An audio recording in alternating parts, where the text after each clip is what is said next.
সকলোৱে কয় সময় সলনি হ'ব, এদিন মোৰো দিন আহিব, কিন্তু মনত ৰাখিবা সময় কেতিয়াও নিজে সলনি নহয়, সময়ক সলনি কৰিবলৈ বাধ্য কৰাব লাগে। আজি তোমাক এটা কথা কওঁ, শুনা।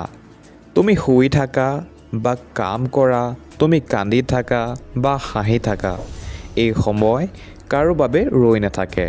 যিটো সময় পাৰ হৈ গৈছে সেইটো এই পৃথিৱীৰ কোনো শক্তিৰে তুমি ঘূৰাই আনিব নোৱাৰা। গতিকে কাইলৈ কৰিম বুলি কোৱা বন্ধ কৰা, কাৰণ সেই কাইলৈ কোনো দিন নাহে। বহুত অজুহাত দিলা নিজক, আজি ভাগৰ লাগিছে, আজি মন যোৱা নাই, মোৰ ভাগ্য বেয়া, এইবোৰ দুৰ্বল মানুহৰ চিন। যদি তুমি আনতকৈ বেলেগ কৰিব কিবা বিচৰা, তেন্তে তুমি সেইখিনি কষ্ট কৰিব লাগিব যিখিনি আন কোনেও কৰা নাই। অসমত বহুত মানুহে কয় অসমত একো নহয়। মই কওঁ অসমতে সকলো হ'ব, যদি তোমাৰ মাজত সেই জুইকুৰা আছে। লোকক দোষ দিয়া বন্ধ কৰা আৰু আইনাত নিজৰ মুখখন চোৱা। বিফলতাৰ তুমি নিজেই দায়ী আৰু সফলতাৰ বাবেও তুমি নিজেই দায়ী হ'ব লাগিব।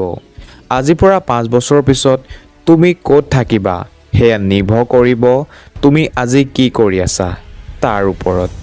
আৰাম ত্যাগ কৰা, বিচনা ত্যাগ কৰা। যিটো কামে তোমাক ভয় খুৱাইছে সেই কামটোকে আটাইতকৈ আগত কৰা।